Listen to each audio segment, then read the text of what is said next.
Hey, what's good, everyone, and welcome back to Citywide Blackout. Your home for music, movies, and more. I am your host, Max Bowen. Now, before we get into the show, I've got a question for everyone. Have you ever heard a song and thought, holy shit, I have got to hear everything else this band does? That was my thought when I first heard the new single, In My Head, by 4 Minutes Later. I heard it, I loved it, and I just tore through all their songs right after that. And as I did that, I learned more about the group, their history, and their story, and I said, this is amazing, because their whole career started with just one tweet saying music is coming. From those 3 words, it went on for years as people tried to figure out who are the folks behind this group. And just recently, Junyor and Moon got to reveal themselves, got to reveal the new project, and everything they have going on. And we talk all about their origin and their very distinct alien pop style of sound. So kick back, relax, and enjoy.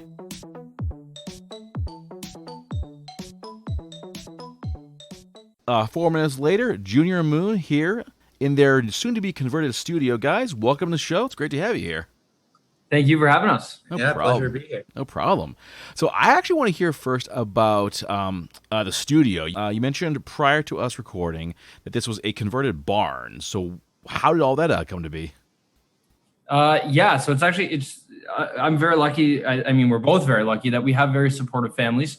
Moved into a new property, and there was an old hay barn here, an old hay loft. So horses on the bottom, and we're way out in the country, so it's horses in the bottom and hay up top. And so we completely renovated it, insulated it, drywalled it. We're just finishing up kind of some sound treatments, and then it'll be good to go as kind of live room for a studio and a rehearsal space and all that.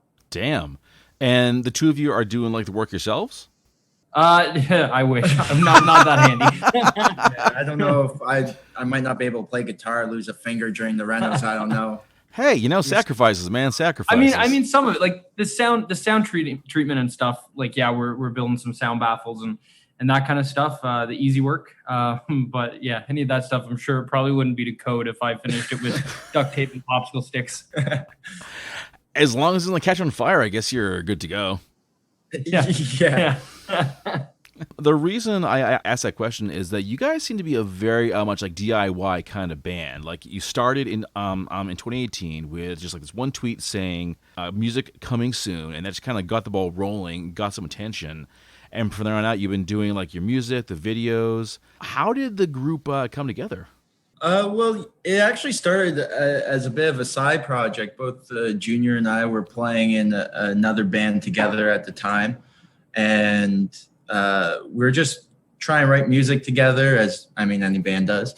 And we found that some of the music we're writing wasn't fitting into our current project, and we thought it would be a cool idea just to have a side project that no one knew about, and we would just whatever wasn't fitting under our current band, we could just release anonymously under this new project, which we called 4 Minutes Later. And so that's kind of the original idea behind 4 Minutes Later. And then, of course, it through that tweet and through trending on Twitter, took on its own life and grew to such a way that we just took the ball and ran with it. We said, this is what we got to do. This is what we love doing, making music. Doesn't matter what genre. I mean, we still live in the pop world, but those little subgenres that exist, it didn't really matter. We could just we're free to write what we want and be able just to share it. Not be held to a mold. I get you. How different would you say is 4 Minutes Later from the other projects that you were involved with at the time? My thoughts on it are it's both very different and not so different. I mean, very different in the sense that it's two of us. So a band is like a marriage, and whenever there's creativity involved and everyone's passionate about something, certain things that you might want have to be, compromised on or let go of, or a vision that you have or something for someone else's to keep the peace, I guess we'll call it. So with two of us, there's a lot more of just our own direct creative input, and we're both very much on the same page, but also very different. So it a pull and tug, if you will, that like we complement each other in a sense that we agree on a lot, but then we also add to each other's ideas. So that aspect is very different, that it's strictly like our baby, it's our project. But very similar in the sense that we are in a pop background. So, the pop rock stuff has always been part of our love and life, but we now feel the freedom with 4 Minutes Later to be able to include the rock elements and the, whatever element we feel going into a studio session, whatever it turns out as, and as long as we're passionate about it and happy about it, that's the way it turns out. Okay. Now, you mentioned that when you first put the word out about this, you did your best to keep this all like under wraps. But how hard was that, keeping this from like your friends and family that you guys were doing a brand new project? It was super hard. Super hard. I mean, to especially being involved in music, everyone's always asking you, hey, are you working on anything? You working on anything? And just to kind of brush it off was my hardest part. To have to bump elbows with people. And obviously there were certain people that had to know, any producers were working with, writers, things like that. They obviously, but they were very good about honoring kind of the secrecy with it. Anyone who worked with us, our fans were very diligent at sending them messages like, hey, have you seen what they look like? Whatever. And we'd always have fun with it. So it was hard in the sense, it's something we're proud of and I'm proud of. So to think of the thing you're most proud of in your life and to not be able to share that with people and just kind of keep it under wraps, that's pretty hard, but it means that I can keep a secret. So it was kind of nice though when we did finally do the reveal to be able to share more than just one song or a concept, and to be able to say, hey, look at what we created, look at this universe, this 4 Minutes Later universe that we were able to create, and and a little bit of a catalog for people to listen to right off the bat of our friends and family. And so that was really cool for me. Nice. I imagine it must have been like a lot of fun, just like had this thing that you guys were like carrying around for the longest time. Like how long did you have to keep this thing under wraps before you could finally reveal it? Well, three years. 3 years. Yeah. COVID. Years? Yeah. Oh, wow. COVID definitely delayed our plans with everything that we're hoping to do for the end of 2019 and into 2020. So we ended up pushing it back the extra year. But we took that opportunity to do more songwriting and do that. But yeah, for 3 years, we kept it under wraps, and our fan base was patiently or impatiently in some cases waiting for us to. They just want to know what we look like. We just want to see your face. We don't care what you look like. We just want to see it. We got that a lot, but it was a lot of fun. But we're really excited about this next phase of the band. It's from 2018 till a month ago, essentially. Like it's still brand new, right? Like it's still so fresh for us to even be able to be out in public and be like, hey, yeah, check out my band. Like it's super cool. And just people like, some friends that are also in the industry, and like they were taken back by it, and oh my God, like getting the nicest messages from them. And then even some of the messages like, oh, I knew, but I kept my mouth shut. And it's like, what do you mean you knew? And it's like, oh, I found out, I saw you guys on social media. I saw one of the ads or something and recognized your voice, or like just random things like that it's still like coming out of the woodwork. That's super cool. That's really good that your friends were able to like keep quiet too, because I could be honest, if I knew, I'd be like, so guys, I kind of heard about this thing that you're doing here. Yeah, no, for sure. And that's the beauty of it, right? Is some of them to know that they have your best interest. So exactly. So how did it feel to finally put it out there that this is us, our new project? We are 4 Minutes Later. Well, we loved the whole secrecy at the beginning, and it was a lot of fun for us. But we felt like we were still missing, I guess, some of that normalcy that comes with just people knowing who you are and just having that connection with the fan base. We love connecting with our fans. People, they listen to our songs and they take time to write us, and we want to take the time to message them back and share with them as well, our lives and they share their lives with us. So we're definitely missing out on that aspect of being able to create that connection. It felt a little impersonal, but in a cool way. So we're lucky because I feel like we've gotten the best of both worlds, where we had that secrecy for a bit. We experienced that to the point of trending on Twitter, and then to now have the flip side of it, if people know who we are and now starting to build those connections, and fans try and figure out like who's who. Like we make silly tweets sometimes like, oh, like I love pineapple on pizza and Junior doesn't. And so they're like, which one of you likes the pineapple on the pizza? Like, so they're figuring out, they're having fun figuring out who's who in the sense of who they've been talking to the past few years too. So for anyone listening to this, yes, we are getting Moon help for that pineapple on pizza thing. We are getting him help. He's seeing a doctor. Don't worry. That's good to know. It's really, really good to know. So you mentioned how about how COVID like hit things really hard. You had the plans; they had to get changed. But now that things are getting a little better, bands are talking about tours and shows. Are you making plans, or are things still kind of on hold for the time being? It's both. So everything plans so far out in the music world. So we're in always in talks, and we're trying to plan something for when we both feel that it's responsible to do so as well. Like right now, maybe not the best time. No judgment on those who are out there grinding. That's fantastic. You're doing what you love, and that's amazing.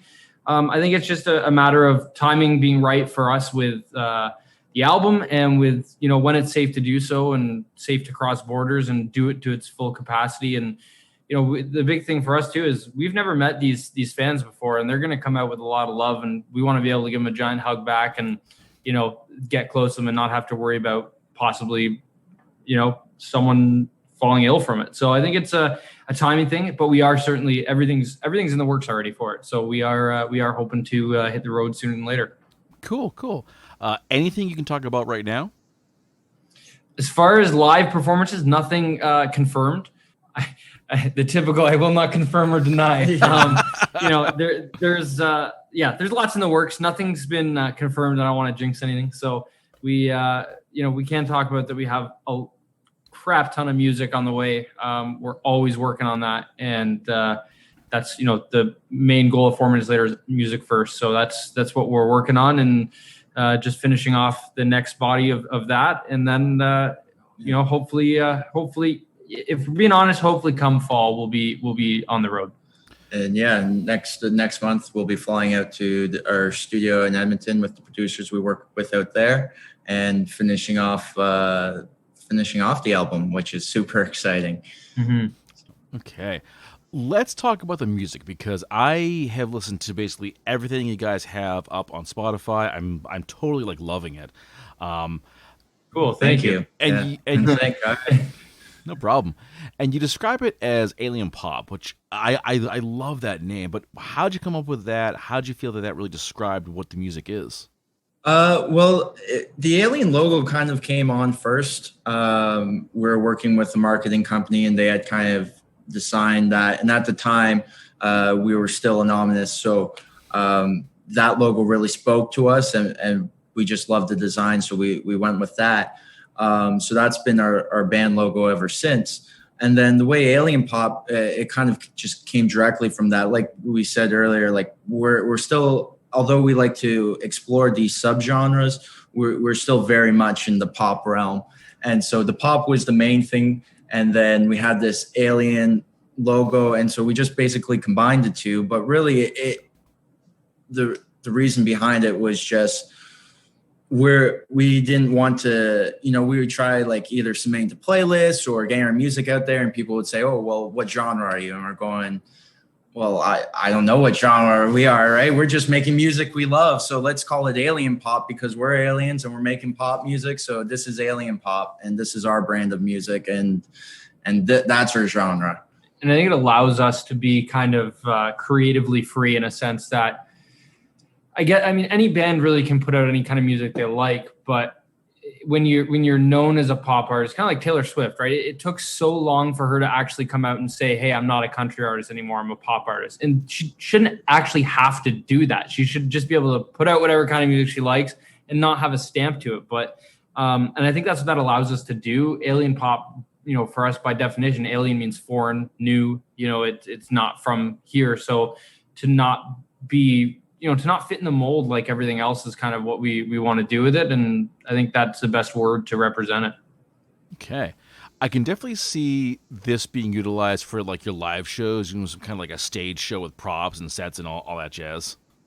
Absolutely. I mean, our big thing is putting on the best live show possible. It always has been, no matter what we've done, no matter what scale that's on, whether we're playing someone's basement or playing a stadium, we want to make sure that people leave with a memorable experience. And I think we've got the one thing we're never short on is ideas. So I think we're definitely going to include that somehow. Nice. What would you say has been like your biggest show so far? In 2019, I toured with a band called Cherry Pools. We were actually in Boston at the Great Scott, which I don't even think is around anymore. They unfortunately closed down. Yeah, they were one of the unfortunate victims of the shutdown. Supposedly, they are actually looking at a new location, but yeah, there's a lot of venues that unfortunately have to either close down completely or just like temporarily, of course. Oh, it's sad to see, but no, Boston was great. Unfortunately, we were only there for about 12 hours before we picked up and went to Pittsburgh, I think it was. But it was a long drive through the night to get there. But the biggest show I probably did would have been probably even before Cherry Pools. When I was a teenager, I opened up for Pete Best, the original drummer of the Beatles, and that was a super cool experience. And just to be able to say that is unbelievable, I think. So yeah, I mean, like myself, I've been fortunate enough to play with Marinus Trench and Simple Plan and Cute Is What We Aim For. There's a throwback for you.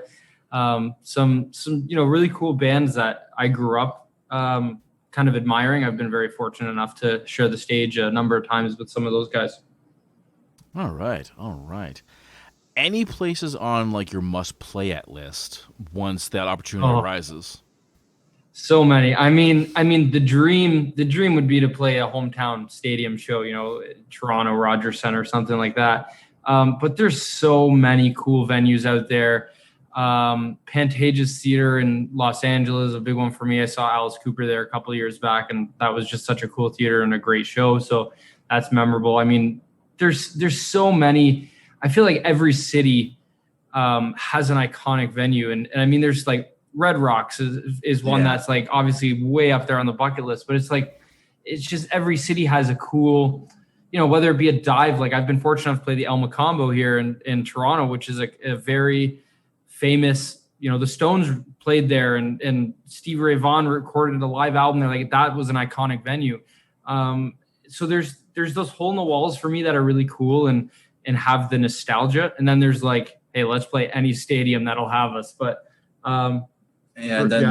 once Elon Musk builds a stadium out on Mars with his new colony, we can hopefully go out there and play a show for the Martians on Mars. I'm waiting for that, man. When's that going to happen? Yeah, exactly. I'll have to figure out how to get the sound system up there. Yeah. Yeah, I figure Elon will take Mars, and Jeff Bezos will take like Neptune or something like that. Yeah. Yeah. Everyone gets their own planet. It'll be like Oprah. You get a planet. Oh, jeez. Yeah, probably. I wanted to learn a little more about, though, the Canadian music scene, because I know like nothing about it. Who are some of the other bigger names or names that we should all be looking for? I mean, the funny thing is, Canadian music always gets a kind of rap globally as being like, oh, it's so cute, you're Canadian.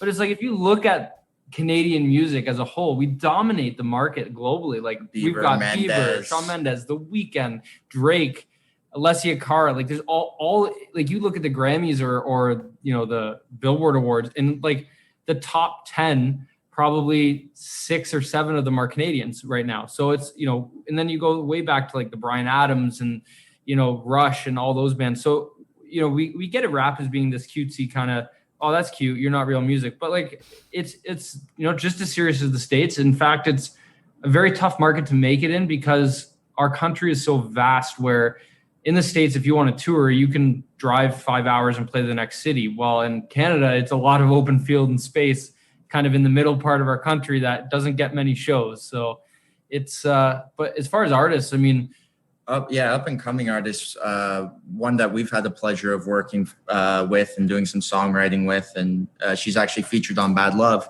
is Laurel, and she's fantastic. And like having her in the room as a songwriter is such an experience. Like, she's so good at what she does.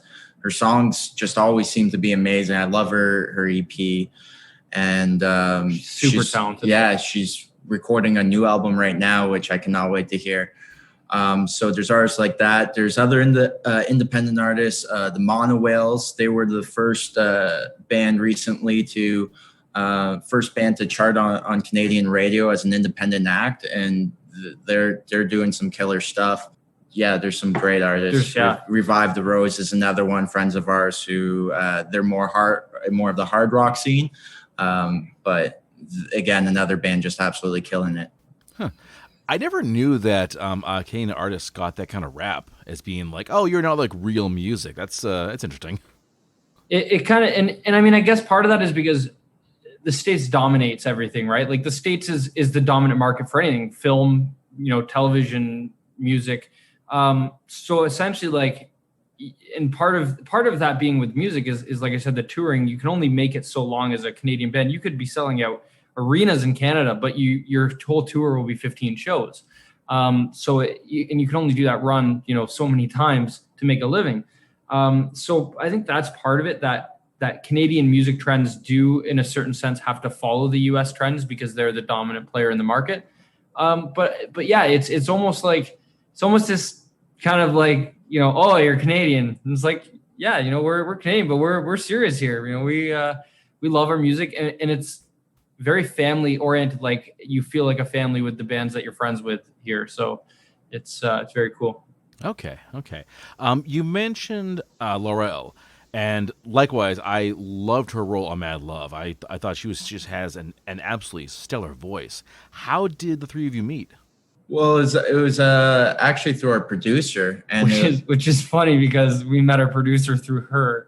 Did we? So wow, irony. Yeah, that was on the radio, right? So I actually heard one of Laurel's songs on the radio and really liked the production on it. So looked it up and found the producer she worked with, and messaged them, and they, we clicked with them right away. We actually thought they were from the same city as us, or I did anyways. So when they were like, I said, we can just drive down the studio. They're like, no, we live on the other side of the country. It's like, well, flights it is then. So, we really clicked with them. And then because I think because I had known of her, we had mentioned her to them a few times. And so when we went out there, it just seemed like a fit to bring her in. She's a co-writer on the song as well. Not just a vocalist. It actually was written as a 4 minutes later song with no Laurel on it.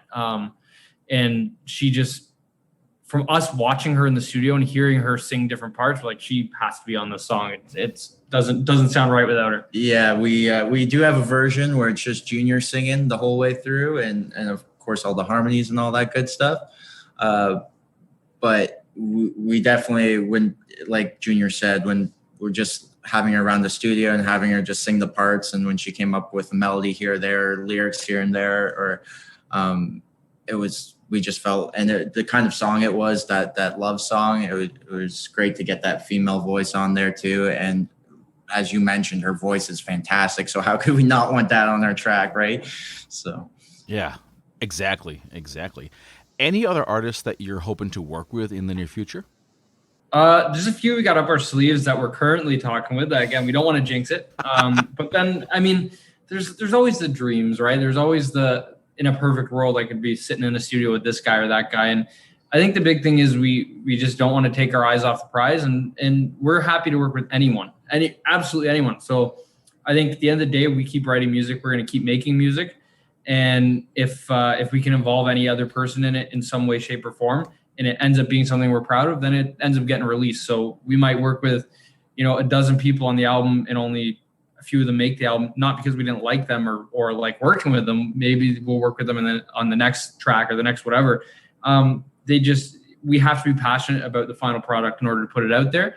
And but I think it's just I'll work with anyone. I'll sit in a room and jam with anyone. So I'm just happy to collaborate. I think the biggest thing is we believe, and we find it so true, that you can always learn something from someone. Like everyone, there's no matter who they are, they're more knowledgeable about something than you are. And so we do our best to just try to surround ourselves with as much talented people as we can, and just be sponges and just try to learn as much as we can from them. And like you said, whether that be the neighbor next door who happens to play guitar, or, you know, in our wildest dreams, Julia Michaels, who we're sitting in a studio with, we just want to be sponges and learn what we can from every person we can. And I think for me, that stems from, and I wish I remembered who told me this, but they basically told me, you're never going to be the best at something ever.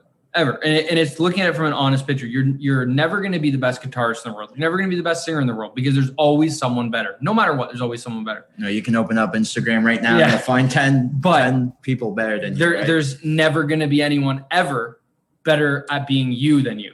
So that's why I always think I can always make myself better. So I always want to surround myself in a situation with people who are better at something than I am. So whether that be recording, writing, engineering, producing, mixing, because that way I can learn something from. So I always try to be the least talented person in the room, and then force myself to elevate my kind of, you know, elevate my level at that, what I can be at, and push myself. So that's, I mean, whether and a lot of unrecognized people are the best of the best at writing or producing, and they just haven't been discovered yet. So there's nothing wrong with working with the independent people just as much as it's amazing to work with the well-knowns. I think that is some really key advice, to not try and be the next so-and-so, but try and be the best you that you can be, because there's some people that you can never match. It doesn't matter how hard you try. And I think that's just kind of missing out on like being the best you. And that's should be like really key. But what are some of the other life lessons you've kind of gotten from like different artists over the years that have like stuck with you, aside from what we just talked about?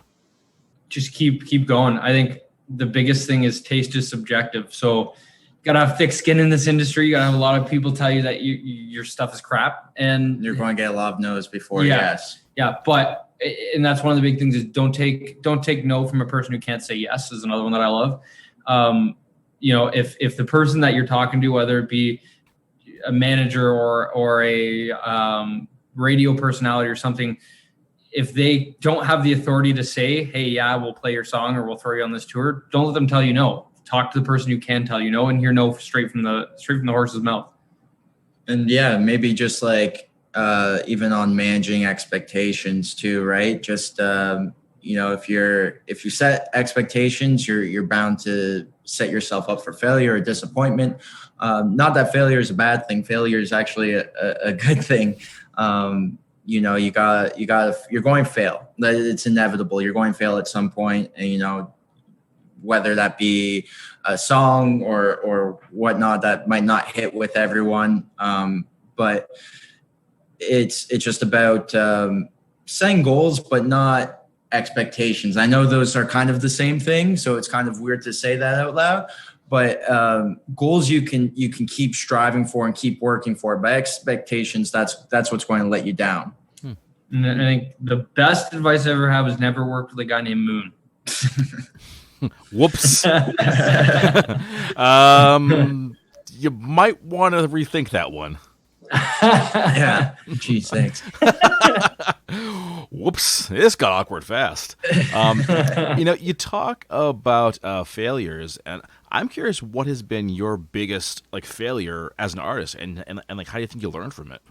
I like failure is a strong word. So like I think you know, maybe some shortcomings we had, maybe with some of our releases that we thought early on that might do a little bit better than they did. And that's kind of where we learned to sort of manage those expectations, where we thought, hey, like this is our new EP, everyone's going to want to hear it, and everyone's going to love it. And not to say we aren't super proud of it. We love our music, obviously, or we wouldn't, as we discussed, we wouldn't put it out there. But so kind of, I guess it's just learning from the mistakes, and most of it is not from a creative side.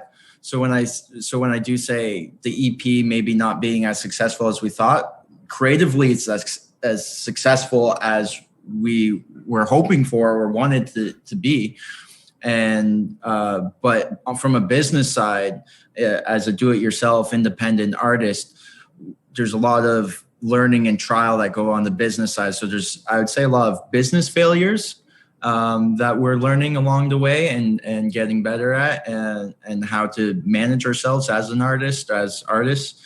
So there's those failures, but yeah. And some of our best, if we want to call them failures, turn into the best things. Like, trying to write a song and you feel like you failed at writing it, and then the best stuff comes out. So it's as long as we're learning from any kind of mistakes, I would say, to be honest, we haven't really failed yet as a whole. Like, there's nothing that I look back at and say, oh, we really failed at that, or we really messed that up. I look at dozens of things, say, wow, we would, going forward, we'd do that differently, but we've learned from it. And to me, that's the most important thing is learning to get back up with any scenario, music, life, anything. Learn to get back up and build from it, and take away something positive. Okay, I like that mentality, because I feel like, especially when you're like doing music, there are going to be setbacks, there are going to be shortcomings, and that you not only say, okay, this is going to happen, but you're ready to like learn from it. I think that's a very positive attitude. I think some folks can't really take when that happens, but good on you guys. It's a very important process, and it's something a lot of industry people look at too, like A&R agents and stuff from labels. A lot of them won't even look at bands until they're a few years old and have gone through those growing pains and learning and discovery of what it means to be an artist, not just as a creative, but as a business, because at the end of the day, that's what it is. And we were kind of discussing this the other day, and it's funny. We basically want to be just good enough at the business side of things, so we never have to do any business side of things again, and we can just do all the creative music stuff. So that's the kind of the way we look at it. If we can just get good enough at it, so we never have to do it again, and then make all the music we ever want. But yeah, the business side of it, I think, has to be the hardest part. Like promoting yourself, marketing yourself, as you mentioned. Like making something that is going to trend, or that is going to be like accepted by the market at the time. That's gonna be like the hardest part of the job. I think it's hard too, because it's always changing. Like it's what worked 20 years ago wouldn't work today, and it's not saying it's better or worse. I mean, we have a lot of tools that the guys 20 years ago didn't have, like social media, but that also makes it a more competitive market. So it's learning at a fast rate that's going to help us succeed. Learning how to adapt and learning how to always be on our toes and ready for, what's coming. And I feel like we're starting to get a handle on the creative side of things. And I feel like anyone who tells you they've got a handle on the business side of things, even the most successful people, they're full of it if they're telling you that they know what they're doing, because it's always changing. There's no way to know. I mean, even the Jimmy Iovine's in the world and things like that, they're just taking their best shot at it. A lot of it's luck and timing, and a lot of it's just experience. And that's the way we're hoping to gain all of our knowledge, is through experience. All right. I want to segue to your most recent release, In My Head. This is the first one I heard, and it was from there that I checked out everything else that same day. Absolutely love the song. The music videos are really cool. But I want to ask about the story behind it, because my take on it, and I'm often wrong, but it sounded like it was dealing with like monsters like monsters inside your head. I'm curious as to like sort of the theme of it was. So I think it's really cool that you told us that, because our big thing is both of us agree that we write a song from a certain perspective, and as long as it connects with someone on a certain level, that's cool. And Dave Grohl said the coolest thing about music is being on stage. You're singing something to the crowd, and there's 10,000 people singing it back to you, all for different reasons. And it means something different to each one of those people. So we always like to just say, when someone asks us, what's that song about? Well, what do you think it's about? Or what's it about to you? And coming from the perspective of writing, you hit the nail on the head pretty much. But as far as what it's actually about, it's about kind of whatever anybody needs it to be about. One line that really stuck with me was, "My head goes on when the lights go out." So I thought, hey, that's me on like most evenings. Great. Yeah, and you know what? Junior might be able to speak a little better to it, but I mean, that's exactly what it is, right? And it comes from that not being able to get it, whatever it is from that day or whatever it is that's troubling you, out of your head. You can't just shut off your mind, and you got these monsters, and then like the lyrics say, like at the end of the chorus, I know I'm better than the monsters in my head. Like you just keep telling yourself that, and that was kind of the kind of the backdrop of that was the song was very instrumental, was done on the track. We need the lyrics, and we kept coming up with things and feeling like it was fantastic for 10 minutes, then hating it. And then there was like 10 iterations of the song, 10 different versions, 9 different ways to Sunday. So it was like, it was very frustrating, and it was just got to the point of, oh my God, like, am I actually not good at this? Like that's what you go through as a songwriter, is you maybe sometimes hit a wall and you're thinking, am I actually not good at this? Did I just get lucky on the first couple ones I wrote? And so I started getting in my own head, and I was like, you know what? Why not sing about actually being in my own head from this? And that's what it is. Like I think everyone's mind comes to life at night when you're laying in bed trying to fall asleep, and that's it. Just overcoming those monsters, whether they're just about that day or some serious stuff going on in your life. You always got to try to overcome that. When you're struggling with the lyrics, how do you know when you got it? How do you know when you hear something back and think, yes, this is it, final version done? The drive test. Yeah, I would say the drive test.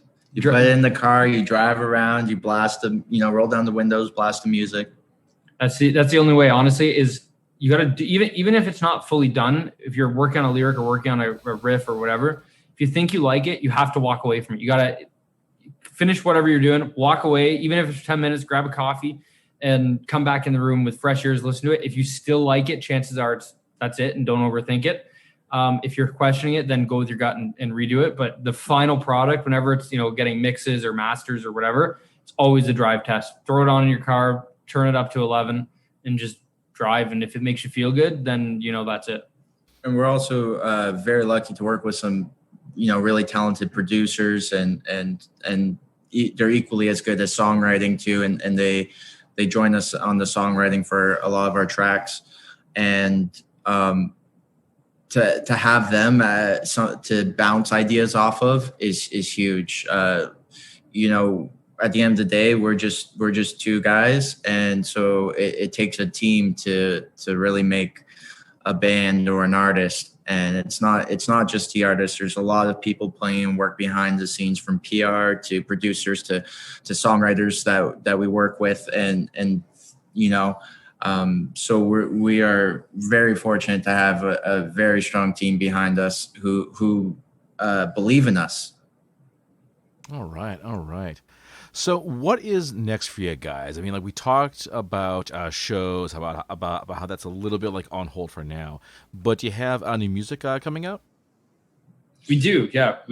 So we have a new. Well, if for anyone listening, this will kind of announce it, I guess. We have a new song coming out next month. The date isn't finalized, so I'm not going to say the date, but it will be sometime in September. And so we're really excited about that, and hopefully one more too before the year's out, and then the album coming in the works too. And with that being said, a little bit further into that is, hopefully starting to get shows going again, and then once we get on the road, we hope we never come off of it. So yeah, and I think always with a cycle of a release is always content. So I mean, music video and visualizers and just fun content. I think my big thing is I want to break the mold of hey, this is what we have to do. We have to do a music video. We have to do this. Let's just do some fun stuff. Let's film some fun stuff and let our fans get to know us, and we can get to know them through it. So I think lots of content coming, whether it be music, video, live shows. There's tons of stuff coming. All right. Well, Junyor, Moon, love talking to you guys. I am loving the music and definitely looking forward to what comes next.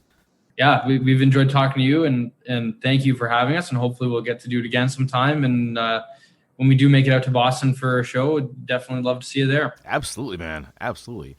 And for all other folks at home, you go to 4mlmusic.com. You'll find all the socials, the music. Check them out. And like you said, guys, we'll talk soon. Absolutely. Cheers. Hi, this is singer Kate Eppers, and you're listening to Citywide Blackout.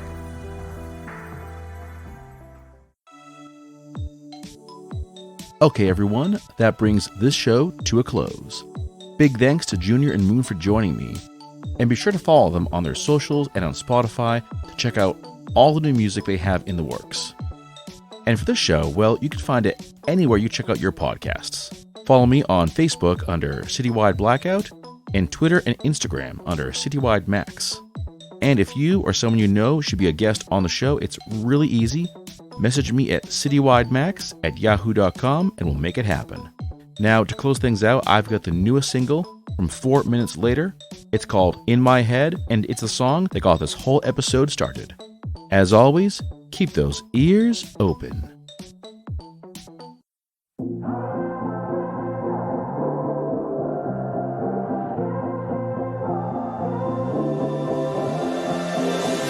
Mirror, mirror on the wall, build me up to watch me fall. Lie to me, don't tell the truth. Broken glass, no excuse. My best friend and my worst enemy in my head. Mirror, mirror on the wall, fairy tales aren't true at all. I find myself for something else. My mind goes on when the lights go out. Sometimes it's hard to sleep with monsters in my head. I try to close my eyes and forget what I said. I check under my bed. In my head.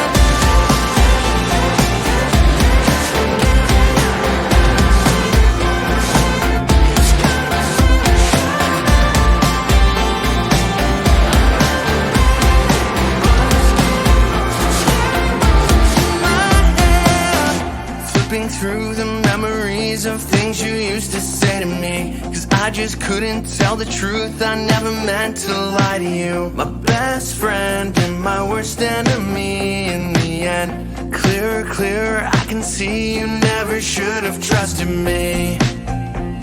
I fight my